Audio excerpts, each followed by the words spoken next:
Boa noite. Vamos encerrar agora o assunto sobre o aborto, tá? Que nós tínhamos começado na aula anterior. Nós tínhamos falado sobre a craniotomia, tínhamos falado sobre a gravidez em caso de estupro, falamos também sobre o aborto eugênico, sobretudo sobre a criança anencéfala. Faltou falar sobre a pena canônica para quem pratica um aborto. E quem vai falar sobre essa pena canônica vai ser a dona Carina, citando citando o cânon 1398, por gentileza. Quem provoca aborto, seguindo-se o efeito, incorre em excomunhão latae sententiae. A excomunhão latae sententiae é diferente da excomunhão ferende sententiae, porque, neste caso, a sentença não precisa ser decretada, ela já está dada pela própria lei, ou seja, uma excomunhão automática. Quem comete o delito do aborto é excomungado pelo próprio fato de cometê-lo. Por gentileza, leia o Catecismo, porque ele cita esse cânon no número 2272. A cooperação formal para um aborto constitui uma falta grave. A Igreja sanciona como pena canônica de excomunhão este delito contra a vida humana. Quem provoca aborto, seguindo-se o efeito, incorre em excomunhão latae sententiae, pelo próprio fato de cometer o delito e nas condições previstas pelo direito. Com isso, a Igreja não quer restringir o campo da misericórdia. Manifesta, sim, a gravidade do crime cometido, o prejuízo irreparável causado ao inocente morto, aos seus pais e a toda a sociedade. A excomunhão é a pena máxima. A pessoa excomungada, ela está fora da comunhão com a Igreja. Mas a Igreja não excomunga ninguém à toa, nem por acaso. Ela excomunga para manifestar a gravidade do delito e para mover o pecador a se arrepender e a pedir de volta a comunhão com a Igreja, e também para evitar que a presença de pessoas cometendo tais pecados dentro da Igreja sirva de escândalo para os outros. Foi o caso, por exemplo, de incesto referido por São Paulo na primeira carta aos Coríntios, em que ele disse que aquele homem deveria ser entregue a Satanás, expressão forte, né? Para a ruína da carne, a fim de que o espírito fosse salvo no último dia. Então ele decretou a excomunhão daquele pecador, porque ele praticava incesto com a sua madrasta, com a mulher do seu pai, e, portanto, ninguém deveria admiti-lo na Assembleia Litúrgica, mas até que ele voltasse, até que ele se arrependesse e voltasse convertido. Assim também, a excomunhão, ela tem o condão de fazer a pessoa entender a gravidade do pecado cometido e de pedir a absolvição. No caso da excomunhão do aborto, quem pode suspendê-la é o ordinário, habitualmente o bispo, ou então um sacerdote a quem o bispo delegar esta faculdade, né, de absolver a excomunhão do aborto. Mas prestem atenção para esse detalhe aqui. Quem provoca o aborto, seguindo-se o efeito. A pessoa que tenta praticar aborto, mas não consegue, peca, mas não está excomungada. A tentativa de aborto não é passiva de excomunhão. Tem que ser o aborto consumado e não apenas tentado. Além disso, isso é só do direito canônico, se a pessoa não conhece a pena, ela não está excomungada. Por quê? Para você incorrer na pena, você tem que saber que a pena existe e mesmo assim querer cometer aquele delito. Se você sabe que o aborto é pecado, mas não sabe que a ele está anexa a pena de excomunhão automática, e você pratica o aborto, você comete o pecado, mas não está excomungado. Para que você incorra em excomunhão, tem que saber que a excomunhão existe. Isso é do direito canônico. No direito civil, no direito penal, direito secular, não existe isso. Mas a Igreja Católica dá um valor enorme à nossa consciência e ao nosso conhecimento para a aplicação da pena. Muito bem. Com isso aqui, então, já está encerrada a questão do aborto. É bom lembrar que o aborto, ele atinge não apenas a mulher que praticou, aliás, ela muitas vezes, fica isenta da pena por causa de circunstâncias como a pressão, o medo grave, mas ele também atinge as pessoas que cooperam de maneira eficaz, moral ou materialmente, para que o aborto se realize. Por exemplo, o marido ou o amásio que pressionou, que conduziu a mulher até o lugar, que deu dinheiro, a enfermeira que ajudou o médico, todo mundo que cooperou para que o aborto fosse realizado está excomungado, cooperação formal, tá bom? Então aqui parece, terminamos a temática do aborto do ponto de vista canônico.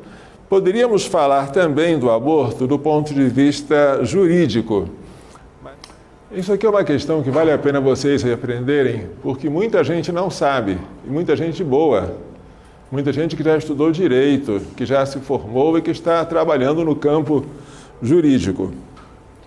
Existe aborto legal no direito positivo brasileiro? É uma pergunta boa, tá? E a resposta a essa pergunta é esta: não existe. Se alguém quiser um estudo detalhado do tema, pode ler esse livro, Aborto na Rede Hospitalar Pública, o Estado Financiando o Crime, que foi o meu trabalho de conclusão de curso de Direito.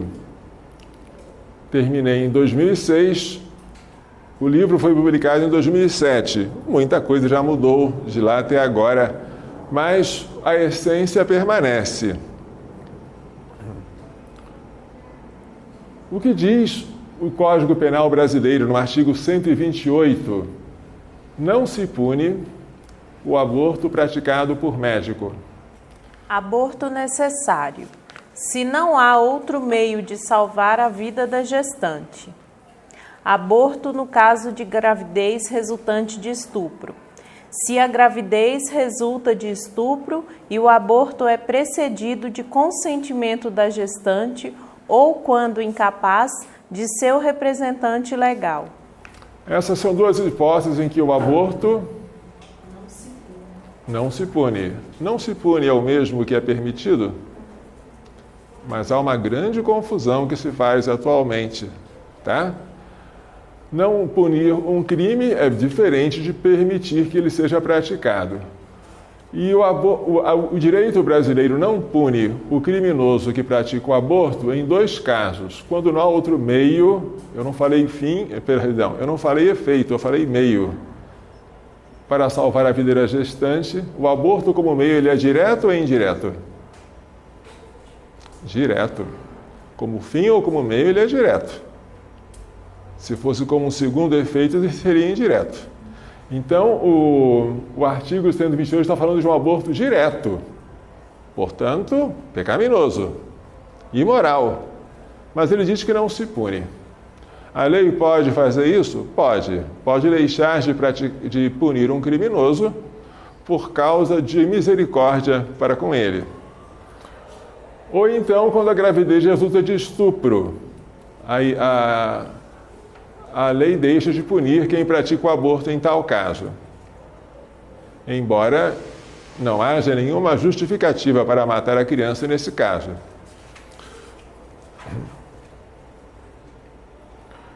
O que diz a nossa Constituição sobre o direito à vida? Tenha bondade. Artigo 5º. todos são iguais perante a lei, sem distinção de qualquer natureza, garantindo-se aos brasileiros e aos estrangeiros residentes no país a inviolabilidade do direito à vida, à liberdade, à segurança e à propriedade. Portanto, o direito à vida é inviolável, diz a nossa Constituição. No artigo 227, que fala sobre a família, o que se diz? É dever da família, da sociedade e do Estado assegurar à criança e ao adolescente, com absoluta prioridade, o direito à vida. Portanto, a criança tem direito prioritário à vida, pela nossa Constituição. E o que diz o nosso Código Civil, no seu artigo 2º? A personalidade civil da pessoa começa do nascimento com vida, mas a lei põe a salvo, desde a concepção, os direitos do nascituro. Esta redação é triste, ela é infeliz. Por quê? Se a pessoa nasce com vida, então a personalidade civil dela começa. Tem que nascer com vida. Nascer com vida, segundo o entendimento dos civilistas, quer dizer nascer tendo respirado. Por isso se costuma, não sei se se costuma, mas se fala isso nos livros de direito civil, fazer um exame da membrana do pulmão da criança nascida, se ela está morta, para saber se dentro daquela membrana há ou não oxigênio, ar. Então, se acontecer de a membrana flutuar na água, então a criança chegou a respirar. Então ela nasceu com vida. Se não acontecer isso, então a criança não chegou a respirar. Então ela nasceu já morta. Quando a criança nasce com vida, então ela começa a ser pessoa. Estranho? Mas então, antes de nascer, ela não é pessoa? Se ela não é pessoa, ela não tem nenhum direito, porque segundo a concepção jurídica de pessoa, pessoa é sujeito de direitos e de deveres. Se ela tem algum direito, ela é pessoa. Mas olha só o que ele diz: a lei põe a salvo, desde a concepção, os direitos do nascituro. Ou seja, a criança por nascer, o nascituro, já tem direitos. E tem direitos desde a concepção. Prestem atenção, não tem apenas expectativas de direito. Muita gente fala isso, mas é falso. O Código diz direitos atuais. Se tem direito, ela é a pessoa. Mas se a pessoa, como é que a personalidade dela começa do seu nascimento com vida? Há uma contradição. E essa contradição já gerou muitos e muitos artigos e controvérsias.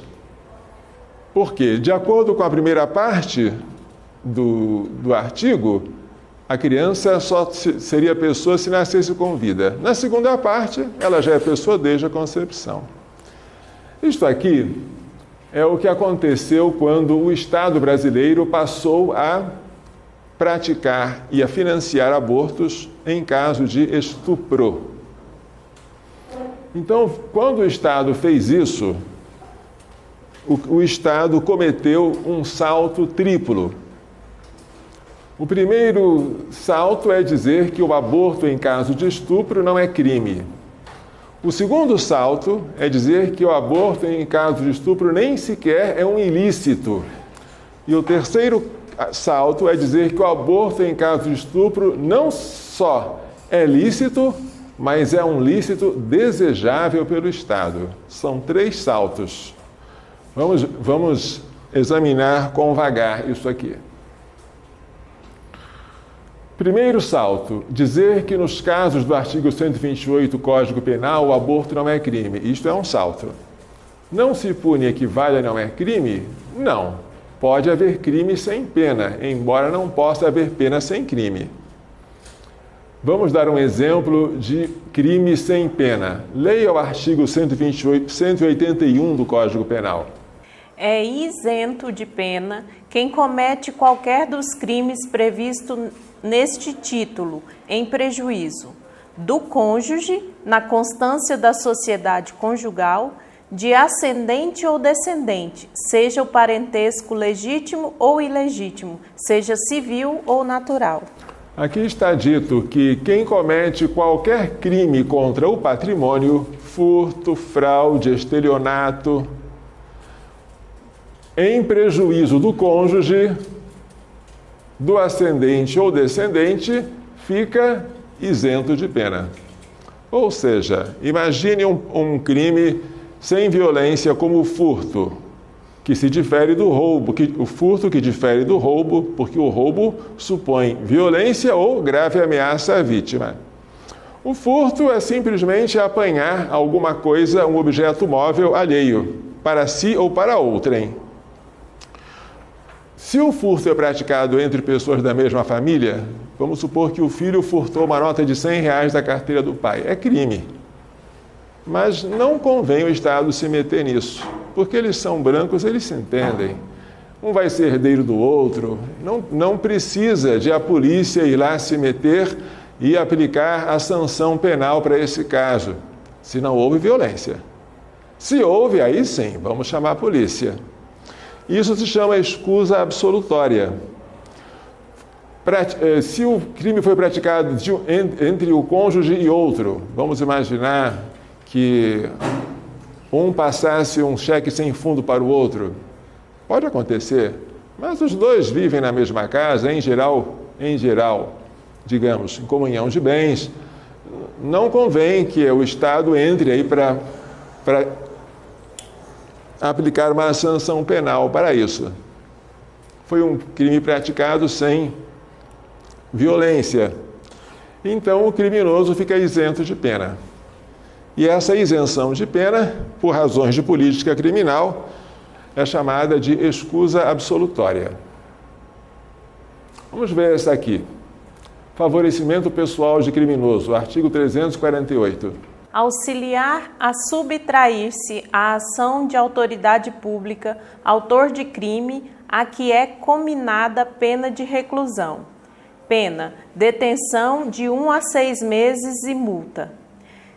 Se ao crime não é cominada pena de reclusão, pena é detenção de 15 dias a 3 meses e multa. Se quem presta o auxílio é ascendente, descendente, cônjuge ou irmão do criminoso, fica isento de pena. Então, ajudar um criminoso a ficar foragido da polícia, subtraí-lo da autoridade policial é crime.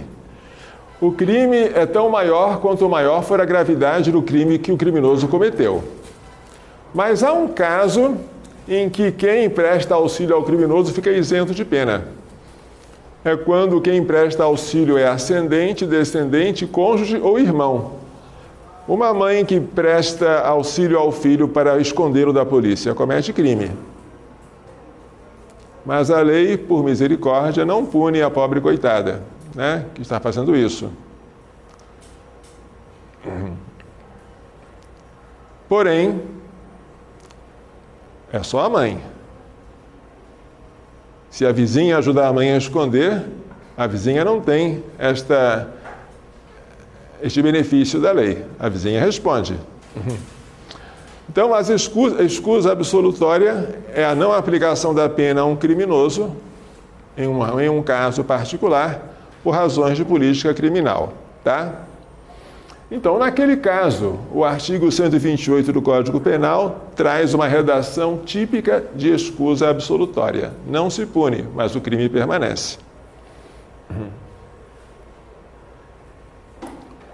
Este aqui é o jurista Walter Moraes, antigo desembargador do Tribunal de Justiça de São Paulo, maior autoridade brasileira em direitos da personalidade, que escreveu um artigo sobre esse assunto. Quanto ao aborto, a lei diz não se pune. Suprime a pena, fica o crime. Aqui está um discípulo dele, Dr. Ricardo Dipp, que atualmente é desembargador do mesmo Tribunal de Justiça do Estado de Goiás, do Estado de São Paulo. Está a cuidar-se das chamadas escusas absolutórias, causas que, excluindo a pena, deixam subsistir, contudo, o caráter delitivo do ato a que ela se relaciona. As escusas absolutórias do artigo 128 do Código Penal isentam de pena o criminoso após o aborto já praticado, mas não dão permissão prévia para abortar. Nas hipóteses do artigo 128 do Código Penal, o aborto continua sendo crime. E é bom saber disso. Imagine se não fosse, né? Porque se fosse, vamos imaginar o que aconteceria. Imagine que, já que o furto praticado entre pessoas da mesma família não é passível de pena, imagine que a gente inventasse o seguinte: já que não tem pena, não é crime. Já que não é crime, é lícito. Já que é lícito, vamos então ensinar como se faz. Então, vamos imaginar que as escolas passassem a ensinar as criancinhas qual é a melhor maneira de surrupiar coisas do papai e da mamãe. Porque tal furto não se pune. Se não se pune, não é crime. Se não é crime, é lícito. Se é lícito, vamos ajudar. Calma, que isso? Houve um salto enorme aí, não é? Mas um salto semelhante está sendo dado pelo governo quando ele pratica aborto para mulheres vítimas de estupro. Não se pune, logo não é crime. Não é crime, logo é lícito. É lícito, então é um lícito que o Estado deve favorecer. Vamos financiar. Doutor, vamos tomar muito cuidado com isso, tá? Agora o segundo salto. O segundo salto é o maior de todos. O primeiro é dizer que o aborto em caso de estupro não é crime. Mas ainda que ele não fosse crime, ele seria um ilícito. Porque crime é apenas um tipo de ilícito, é um ilícito penal. O segundo salto é dizer que, já que o aborto não é crime, ele nem sequer é ilícito, mas ele passa a ser lícito. Esse salto aqui é que é enorme. Ainda que nos casos do artigo 128 do Código Penal o aborto não fosse crime, ele continuaria sendo um ilícito. No oceano dos ilícitos, há uma ilha chamada crime. Você tem ilícitos de diversas naturezas. O ilícito penal, que é o crime ou a contravenção. O ilícito civil, imagine, deixar de cumprir um contrato. Não é crime, mas é um ilícito civil. Praticar um dano em uma colisão de automóveis. Se esse dano não foi doloso, não é crime. Mas você tem a obrigação civil de reparar o dano. Avançar um sinal vermelho é um ilícito administrativo, mas não é crime. Faltar ao trabalho sem justa causa é um ilícito trabalhista, mas não é crime. Ilícito tributário. Atualmente, os ilícitos tributários também são crimes, mas poderiam não ser. A sonegação de imposto poderia ser um tipo de ilícito que não estivesse enquadrado como crime. Então, ainda que o aborto não fosse crime, naquele caso, ele continuaria sendo um ilícito. Por quê? Ilícito é tudo aquilo que é contra a lei. Dizer que não ser crime é o mesmo que ser lícito seria um formidável simplismo, é o que diz Walter Moraes. Para que o aborto, nos casos do artigo 128 do Código Penal, fosse lícito, seria preciso revogar todas as leis que protegem o nascituro, a criança por nascer. Quais são elas? Seria preciso retirar do caput do artigo 5º da Constituição Federal a inviolabilidade do direito à vida. Seria preciso retirar o inciso 45 do artigo 5º da Constituição Federal, que diz: nenhuma pena passará da pessoa do condenado, porque a criança que é abortada porque o seu pai praticou estupro está pagando pelo crime que o pai cometeu. A pena não pode passar do pai para o filho, muito menos será aumentada de pena de reclusão para pena de morte. Seria preciso retirar o artigo 227 da Constituição Federal, que diz: é dever da família, da sociedade e do Estado assegurar à criança e ao adolescente com absoluta prioridade o direito à vida. E seria preciso revogar o Estatuto da Criança e do Adolescente, sobretudo o seu artigo 7º, que diz: a criança e o adolescente têm direito à proteção à vida e à saúde mediante a efetivação de políticas públicas que permitam o seu nascimento. Então, a criança precisa de políticas públicas que permitam que ela nasça, não que ela seja morta antes de nascer. O próprio Estatuto da Criança e do Adolescente proíbe que o Estado pratique alguma coisa para impedir que a criança nasça. Seria preciso revogar o Código Civil com todos os direitos assegurados ao nascituro desde a concepção, conforme diz o artigo 2º, que nós já lemos, a segunda parte dele. A lei põe a salvo desde a concepção os direitos do nascituro. E seria preciso também denunciar o Pacto de São José da Costa Rica, que reconheceu explicitamente a personalidade do nascituro. O Pacto de São José da Costa Rica é um tratado internacional de direitos humanos que o Brasil assinou e ratificou, que já faz parte do nosso direito interno e que reconhece o nascituro como uma pessoa. Então, o Brasil precisaria sair desse pacto unilateralmente, o que se chama em direito internacional denunciar um pacto. Seria preciso fazer isso. Para que o aborto sem pena deixasse de ser ilícito, seria preciso fazer uma revolução na legislação brasileira. Nem sequer uma emenda constitucional que abolisse o direito à vida seria possível, porque diz o artigo 60, parágrafo 4 da Constituição Federal, que não será objeto de emenda constitucional algo que tenda a suprimir os direitos e garantias individuais, entre eles o direito à vida. Veja como esse segundo salto é grande, é um salto abismal.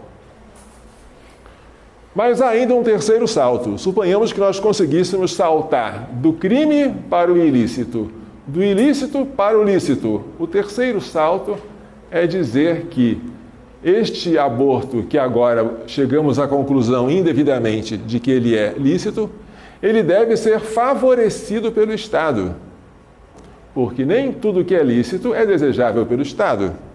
Vamos dar alguns exemplos. Ainda que o aborto não fosse crime, primeiro salto. Ainda que não fosse ilícito, segundo salto. O Estado não deveria favorecê-lo, é o terceiro salto. Pois nem tudo aquilo que é lícito fazer é desejável pelo Estado que se faça. Exemplo, tabagismo. Tabagismo é uma prática lícita, com exceção de algumas restrições que a lei põe em certos lugares.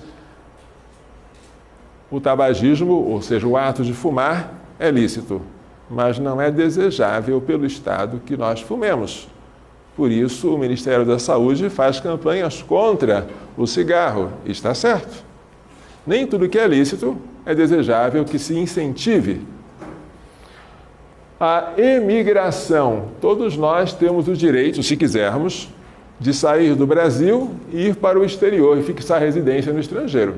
É um direito que eu tenho, mas isso não é desejável pelo Estado. Por isso seria absurdo que o Estado pagasse passagens aéreas para qualquer um de nós que quisesse sair e fixar residência no estrangeiro. O Estado não faz isso. O êxodo rural. Qualquer pessoa tem o direito de sair da sua terra e ir para a cidade. Mas isso não é desejável, porque isso causa um inchaço urbano, a proliferação de favelas, um aumento de desemprego. Então, o Estado não favorece o êxodo rural. Ainda que por absurdo houvesse o direito de matar crianças, que o aborto fosse legal, o Estado, por meio do Ministério da Saúde, não poderia favorecer tal conduta.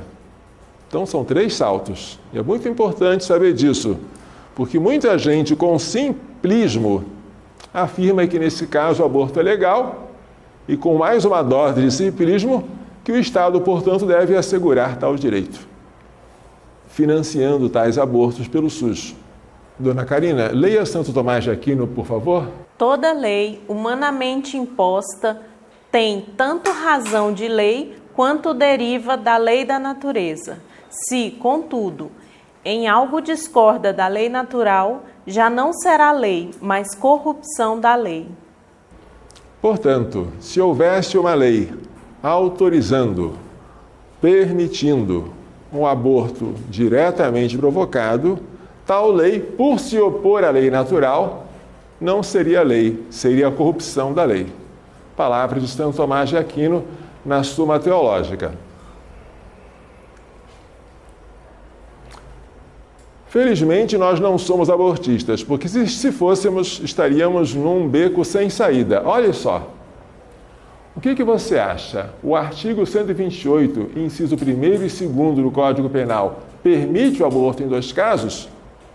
Se você disser que permite, então você é obrigado a dizer que este artigo aqui é inconstitucional, porque ele está permitindo o que a Constituição proíbe, matar. Matar diretamente o inocente. Nesse caso, se ele é inconstitucional, é como se ele não existisse. Mesmo nessas 2 hipóteses, o criminoso sofre punição.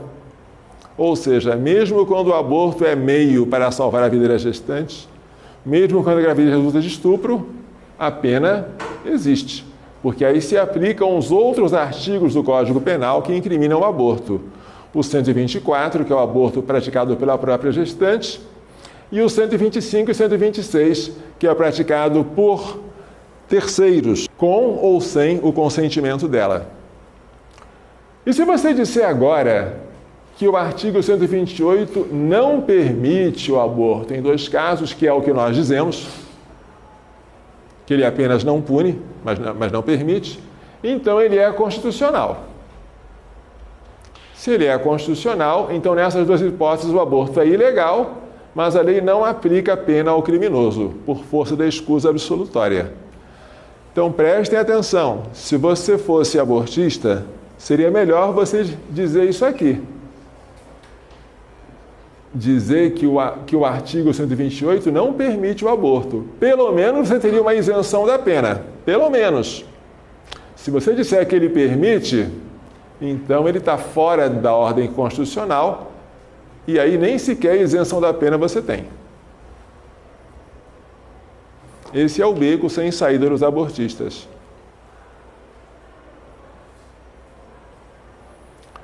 Esta aqui é uma questãozinha importantíssima. O nascituro, a criança por nascer, é pessoa ou não é pessoa? Como já falei, o artigo 2º do Código Civil deixa essa questão bastante contraditória. Mas desde que o Pacto de São José da Costa Rica foi assinado e ratificado pelo Brasil, essa questão foi pacificada. Vejamos. A personalidade civil da pessoa começa do nascimento com vida, mas a lei põe a salvo, desde a concepção, os direitos do nascituro. Eis aqui o pomo da discórdia, o artigo 2º do Código Civil. Na primeira parte, dizendo que a criança por nascer ainda não é pessoa. Na segunda parte, dizendo que ela tem direitos, logo ela é pessoa, desde a concepção. Com o Pacto de São José da Costa Rica, esta primeira parte aqui ficou sem aplicação. Agora, se nós formos coerentes com o que o Brasil assinou e ratificou, temos que dizer que a personalidade começa desde a concepção e não com o nascimento com vida.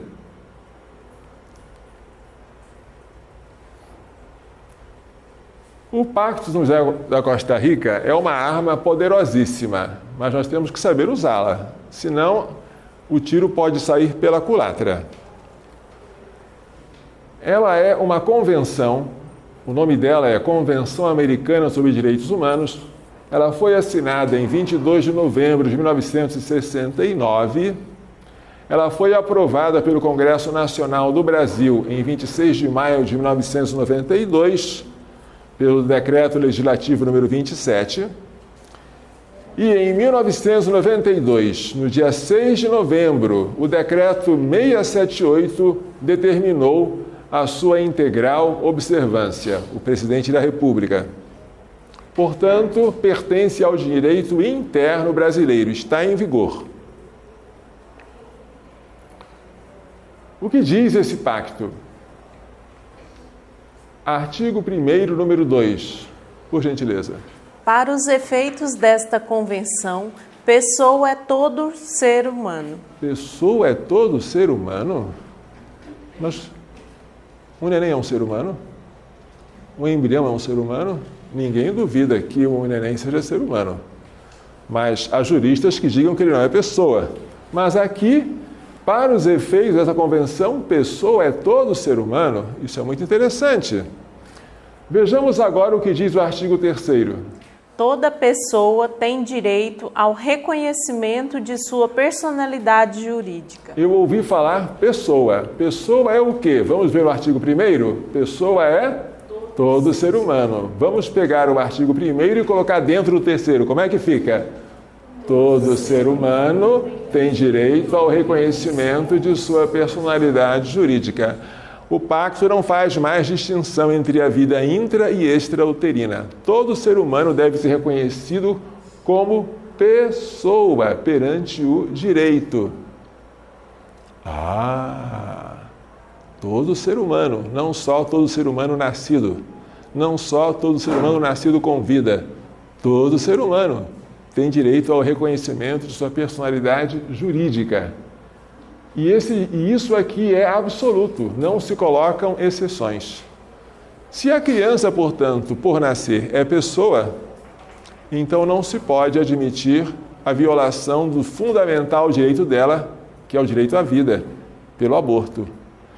Mas quem não sabe usar o pacto, cita não esses 2 artigos, mas o artigo 4, que é importante, mas não tanto quanto esse que nós lemos. Que diz o artigo 4, número 1º? Toda pessoa tem o direito de que se respeite sua vida. Esse direito deve ser protegido pela lei e, em geral, desde o momento da concepção. Ninguém pode ser privado da vida arbitrariamente. O pessoal favorável ao aborto faz questão de sublinhar este em geral, para dizer, toda pessoa tem direito à vida, mas nem sempre. Em geral, o direito à vida existe desde a concepção. No entanto, se você quiser harmonizar este artigo 4º com os artigos 1º e 2º, você tem que interpretar esse em geral não como na maioria dos casos, mas na generalidade dos casos, ou seja, sempre. Porque se você disser que em algum caso o nascituro não tem direito à vida, então ele não é pessoa. Se ele não tem sequer direito à vida, ele não tem nenhum outro direito também. Né? Então, se ele é pessoa, ele tem que ter direito à vida. E se ele tem algum direito, esse direito começa no momento da sua concepção. Então, prestem atenção. Quando vocês forem usar o argumento do Pacto Sunt Serva Costa Rica, usem o artigo 4º também, mas usem sem esquecer de usar primeiro o artigo 1º e o artigo 3º. Dizer que o nascituro é pessoa é fundamental. Depois, sim, você diz que ele tem direito à vida, que ele tem direito desde a concepção, e aí você argumenta que esse em geral só pode ser entendido como sempre, como uma generalização e não como uma excepcionalização. Como é que você fala? Excepcionalidade. Não assim, tá? Tem que ser uma generalização e não uma excepcionalidade. Ótimo. Ficou claro, então, que pelo Pacto Sunt Serva Costa Rica, o nascituro também é pessoa. E agora, o que vale mais, o pacto ou o Código Civil? Eis a questão. Antigamente, quando eu estudava direito, dizia-se que os tratados, as convenções internacionais, tinham status de lei ordinária. Então, como esse pacto foi assinado e ratificado pelo Brasil na década de 90, e o Código Civil vem em 2002, então o Código Civil valeria mais do que o pacto, né? Pela sucessão do tempo. Porém, esse entendimento mudou. Olha só, segundo a Convenção, todo ser humano que é toda pessoa, tem direito ao reconhecimento de sua personalidade jurídica. Esse direito não tem exceções, inclui também o nascituro. Logo, a primeira parte do artigo 2º do Código Civil, a personalidade civil da pessoa começa do nascimento com vida, entra em conflito com o Pacto de São José da Costa Rica, que reconhece que o nascituro é pessoa.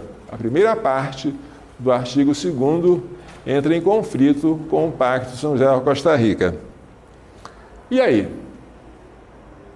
Segundo um recente entendimento do Supremo Tribunal Federal, que não é da minha época, quando eu era estudante, o Supremo não pensava assim, os tratados internacionais de direitos humanos gozam de um status supralegal, ou seja, inferior à Constituição, mas acima de todas as leis.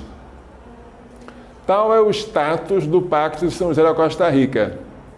Por exemplo, o Pacto de São José da Costa Rica não admite a prisão do depositário infiel. Se alguém recebeu um objeto como em depósito e não quer entregar, segundo o Código Civil, pode-se prender essa pessoa. A prisão do depositário infiel. Mas o Pacto de São José da Costa Rica não fala desta exceção. A única exceção para a prisão civil é a prisão por dívida alimentar.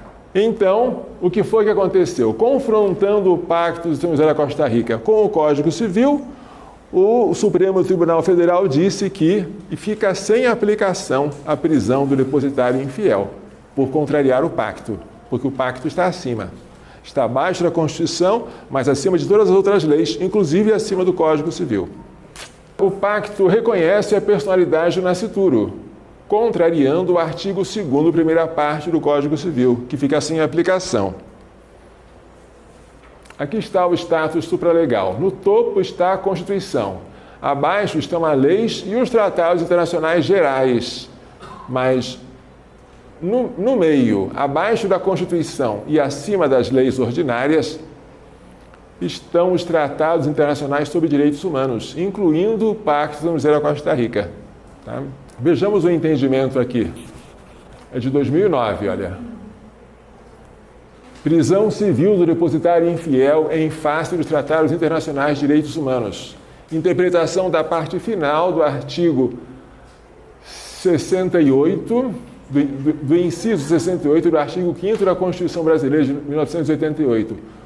Posição hierárquica normativa dos tratados internacionais de direitos humanos no ordenamento jurídico brasileiro. Desde a adesão do Brasil, sem qualquer reserva, ao Pacto Internacional dos Direitos Civis e Políticos, artigo 11, e à Convenção Americana sobre Direitos Humanos, Pacto de São José da Costa Rica, artigo 7º, 7, ambos no ano de 1992, não há mais base legal para a prisão civil do depositário infiel, pois o caráter especial desses diplomas internacionais sobre direitos humanos lhes reserva lugar específico no ordenamento jurídico, estando abaixo da Constituição, porém acima da legislação interna.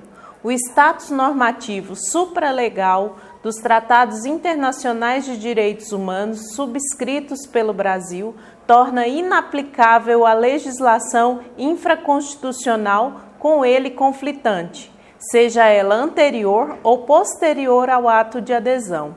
Assim, ocorreu com o artigo 1287 do Código Civil de 1916 e com o Decreto Legal número 911/69, assim como em relação ao artigo 652 do novo Código Civil, Lei número 10.406 de 2002. Ou seja, o Pacto de São José da Costa Rica, embora seja de 92 a sua ratificação, ele está acima do Código Civil, tanto o de 16 como o de 2002, que é o atual. Então, a legislação que conflite com ele fica sem aplicação, seja antes ou depois dele, porque ele tem um status supralegal. Esse é o entendimento do Supremo para o depositário infiel. E esse entendimento poderia ser estendido à proteção do nascituro. Só que não houve advogado, não houve um promotor de justiça, não houve ninguém para levantar o argumento assim. sempre que falavam do Pacto São José da Costa Rica, citavam só o artigo 4º, que fala do direito à vida desde a concepção, mas tem aquela palavrinha em geral. Não falava da personalidade, do direito a ser reconhecido como pessoa. Então a arma nunca foi bem usada. Por isso nunca ela atingiu o alvo. Por isso o Supremo permitiu, por exemplo, a destruição de embriões humanos, prevista pela Lei de Biossegurança, declarou que isso era constitucional. Por isso o Supremo permitiu o aborto de anencéfalos e está para permitir o aborto até 3 meses em qualquer caso pela ADPF 442. Esta arma aqui, infelizmente, não foi bem manejada pelos operadores do direito. Seja com nível constitucional, seja com nível supralegal, o Pacto de São José da Costa Rica é uma bomba com potência suficiente para destruir qualquer negação da personalidade do nascituro e qualquer dispositivo do Código Penal que se queira interpretar como permissão para o aborto, ou seja, o artigo 128, nos incisos 1º e 2º. No máximo dos máximos, você pode admitir que isso aqui é uma escusa absolutória, uma isenção de pena, mas jamais uma permissão. Conclusão. De acordo com o Pacto de São José da Costa Rica, todo ser humano, desde o momento da concepção, tem o direito de ser reconhecido como pessoa e, obviamente, o direito à vida, porque se a pessoa não tem direito à vida, o que ela é? Portanto, é inaplicável a primeira parte do artigo 2º do Código Civil. A personalidade civil da pessoa começa do nascimento com vida. Isso aqui tem que ser riscado. E é inaplicável o artigo 128 do Código Penal, não se pune o aborto praticado por médico, se quiser entender a não punição como uma permissão para abortar.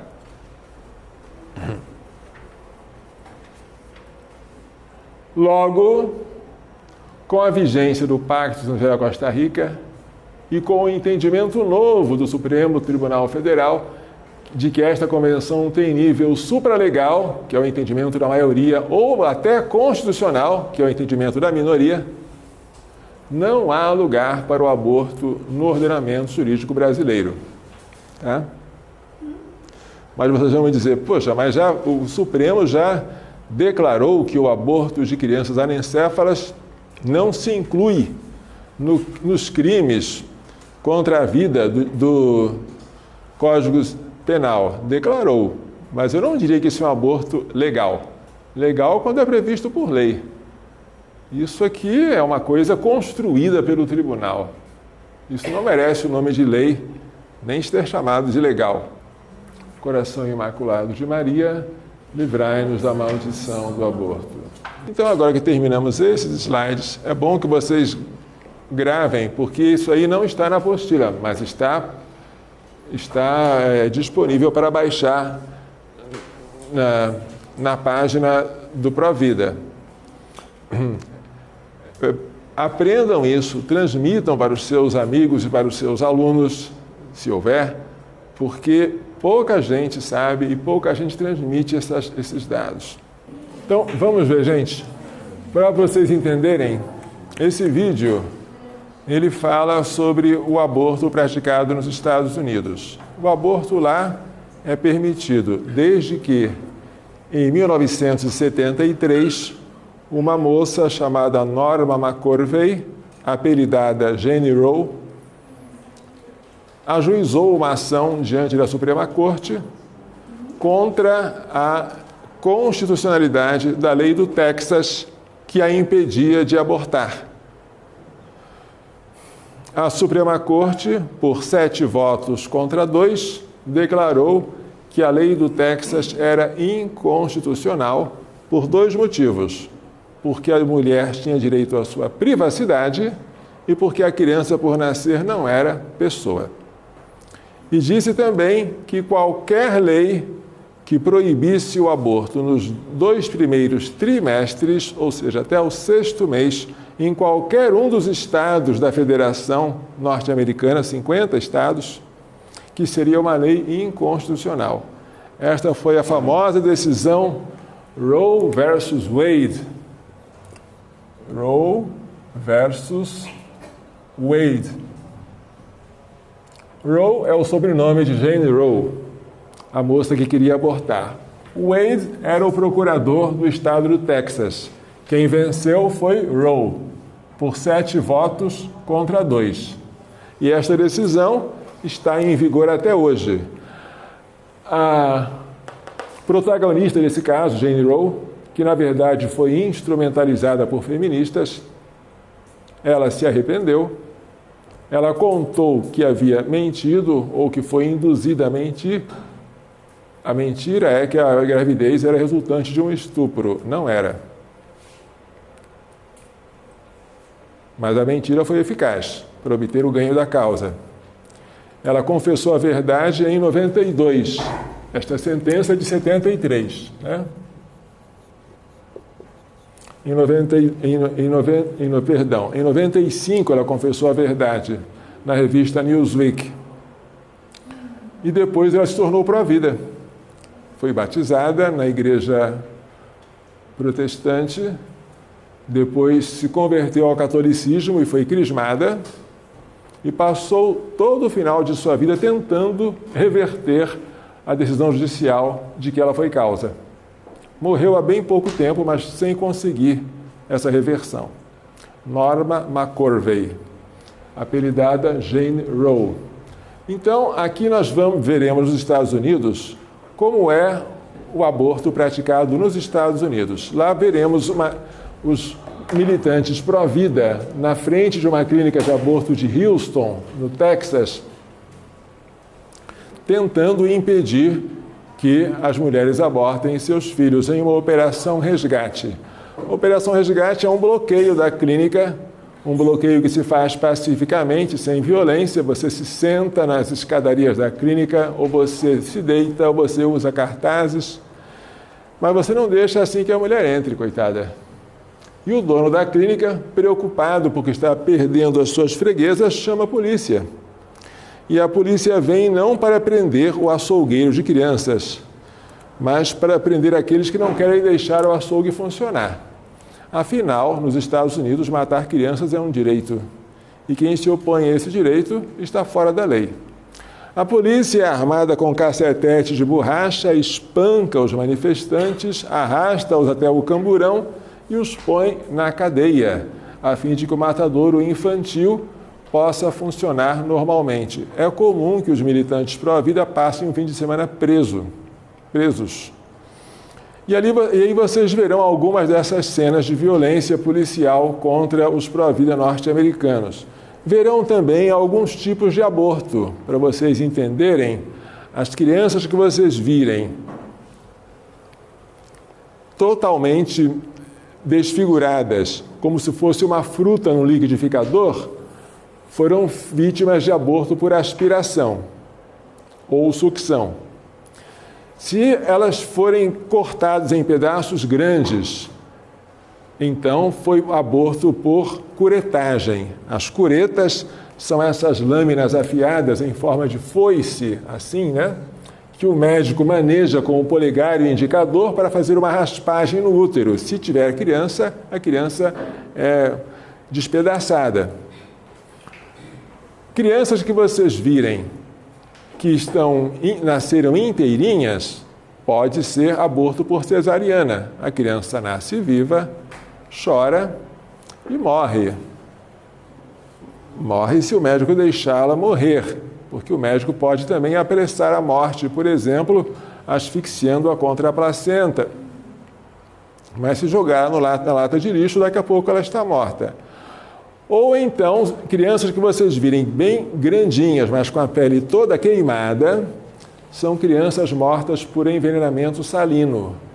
Quando o médico injeta uma solução hipertônica de sal no útero, a criança está sempre envolvida por aquele líquido amniótico e ela morre cauterizada, como ocorreria se você jogasse uma criança num balde com soda cáustica. Ela morre, mas demora a morrer, é uma morte muito cruel. Se a mulher tiver sorte, ela vai dar à luz a uma criança inteirinha, mas com a pele toda queimada.